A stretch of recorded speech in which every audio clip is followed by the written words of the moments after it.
Hello tout le monde, j'espère que vous allez tous très bien cette belle journée. Alors aujourd'hui on va parler des besoins. Il me semble que j'avais déjà fait une vidéo sur les besoins, mais j'en ressens vraiment le besoin qu'il faut refaire une vidéo sur ça. Et puis de toute façon, la répétition est la mère du succès. Donc je vais vous en parler ou en reparler. Donc c'est à vous de voir. Bon.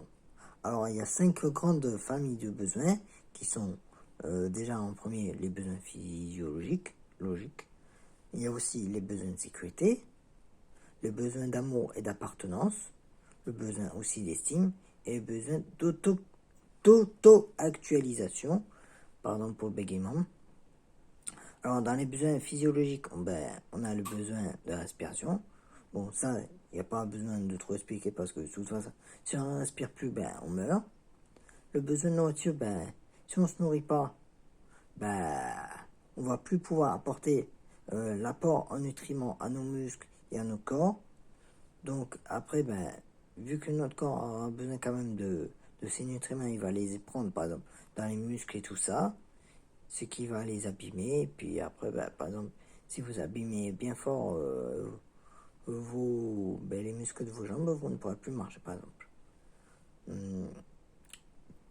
Il y a aussi le besoin d'eau. L'eau, on en a besoin parce que de toute façon, ça hydrate nos cellules. Ça participe aussi au métabolisme de notre organisme.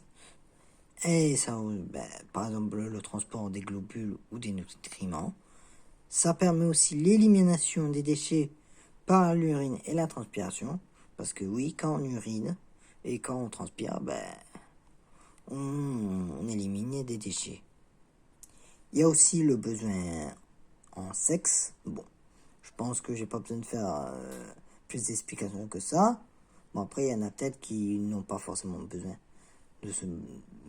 Qui en ressent le besoin. Bon, chacun fait comme il veut et chacun ressent comme il veut. Là, c'est un cas à part où il n'y a pas forcément peut-être besoin pour certains. Bon.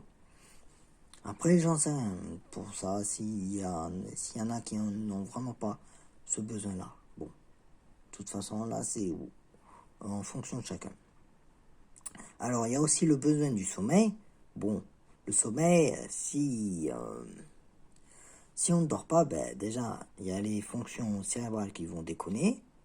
Parce qu'au bout d'un moment, on va plus pouvoir se concentrer. On va ne plus rien suivre. On va devenir fou. On va avoir des hallucinations auditives et visuelles. Et au bout d'un moment, on meurt aussi.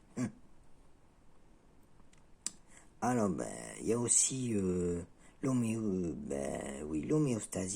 En fait, l'homéostasie, c'est un processus de régulation. Par exemple, le pH. Avec l'homéostasie, on peut réguler le pH. Parce que l'homéostasie, donc comme je l'ai dit, c'est le processus de régulation par lequel l'organisme maintient les différentes constantes du milieu inférieur, par exemple les ensembles des liquides de l'organisme, entre les limites des valeurs normales. Donc, si par exemple le pH est trop bas, il va le remonter. S'il est trop haut, il va le faire redescendre. Pareil pour aussi la glycémie. Bon, toutes les valeurs qu'on peut voir, par exemple, en faisant des analyses, pour les réguler, il y a besoin de l'homéostasie. Bon, l'excrétion, j'ai pas besoin de dire. Bon, c'est en fait éliminer en fait tout ce qui ne sert plus à rien au corps. Par exemple, les cellules mortes, aussi la nourriture, par exemple, quand on va aux toilettes, par exemple. Ça, c'est un exemple. Mais voilà, ça, c'est un cas typique d'excrétion. Bon, maintenant, on va passer à la partie de la sécurité. Bon, là, ce sera plus biologique, mais plutôt le développement personnel. Parce que de toute façon, là, les besoins physiologiques, c'était très biologique. Bon, ça m'intéresse parce que moi, je suis aussi biologiste. Dans l'âme, en tout cas, parce que j'ai pas fini mes études, j'en avais marre. Bon, bref, passons. Donc, dans la sécurité, il y a la sécurité de l'emploi. Il y en a beaucoup qui sont dans le salariat parce qu'ils aiment la sécurité de l'emploi. Bon, sauf que la sécurité de l'emploi en ce moment, elle est très utopique, hein, vu les licenciements, je sais plus comment ça s'appelle, les types de licenciements, pour cause économique, voilà. Bon, il y a aussi des ressources, par exemple l'argent, un toit, etc. Les ressources, bon, voilà. Il y a aussi la moralité. Quand on a une morale, au moins on se sent en sécurité.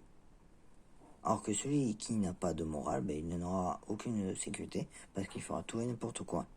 Il y a aussi le besoin de la sécurité familiale. On peut l'avoir ça avec ses parents, ses frères, ses sœurs, ou même aussi avec notre partenaire ou nos enfants. Bon, voilà. Bon, il y a aussi la sécurité du corps. Bon, là, je dirais c'est déjà avoir un corps fonctionnel. Déjà, c'est pas mal. Avoir un corps qui permet de faire ce qu'on veut, d'être autonome, etc. Je pense. Moi, je le vois comme ça. Bon, il y a aussi la sécurité de la santé. Si on n'est pas en bonne santé, on se sent plus en sécurité parce qu'on est vulnérable, par exemple. Il y a aussi la sécurité au niveau de la propriété. Si on a une propriété, on se sent en sécurité, logique. Alors que si on est dehors, par exemple SDF, on n'a pas de logement, on n'a pas de propriété, on n'a pas de sécurité, et on ne se sent pas du tout en sécurité. Et ça, on le voit bien avec certains SDF qui sont un peu parano, qui ne sont pas en sécurité. Bon, j'ai envie de dire, c'est un peu normal vu le comportement de certains. Bon, voilà. On va passer à la troisième axe de la pyramide, qui est l'amour et l'appartenance. Bon, il y a bien sûr l'intimité sexuelle, comme je l'ai dit. Bon, il y a aussi le besoin d'appartenir à une famille et d'avoir l'amour familial. Bon, il y en a certains qui ne l'ont pas, bon, et qui le cherchent ou qui sont totalement infratables parce qu'ils ne l'ont pas eu et que ça les écœure. Bon, l'amitié aussi, c'est pareil, c'est dans le même cas. Bon, moi par exemple, je suis réfractaire à l'amitié.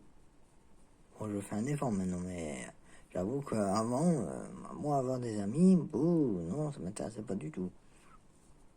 Et encore moins l'amour, bon.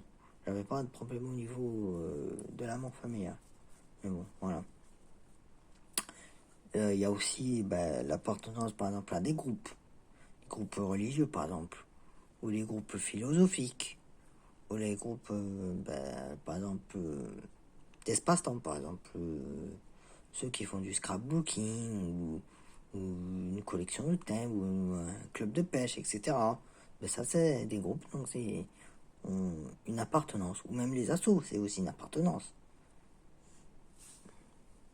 On va passer maintenant à l'estime. Bon, il y a l'estime de soi, bon, ça c'est logique. Il y a aussi la confiance, parce que il y a aussi la sécurité.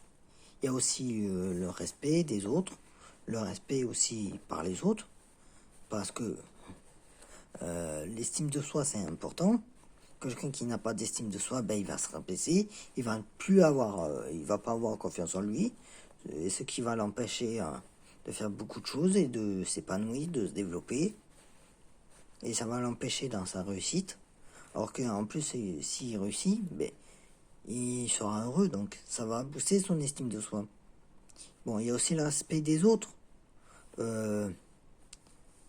Si tu respectes quelqu'un, c'est que tu as assez d'estime pour lui. Il en va de pair. Bon, il y en a certains que même si tu respectes, ils te respectent pas. Bon, ça arrive. Mais il faut quand même leur donner le respect. Même s'ils ne le méritent pas.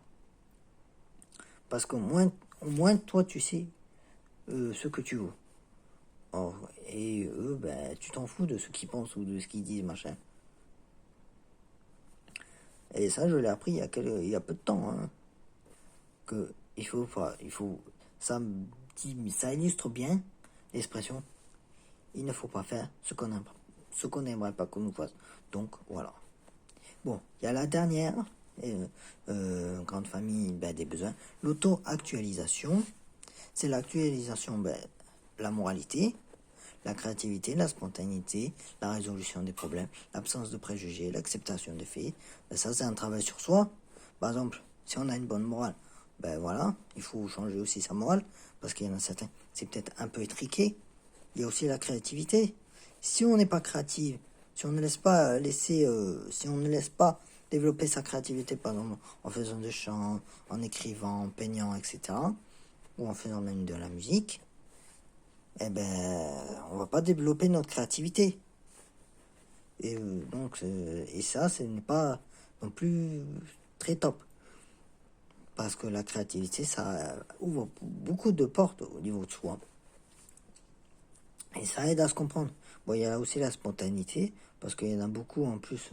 Tout le monde aime la spontanéité.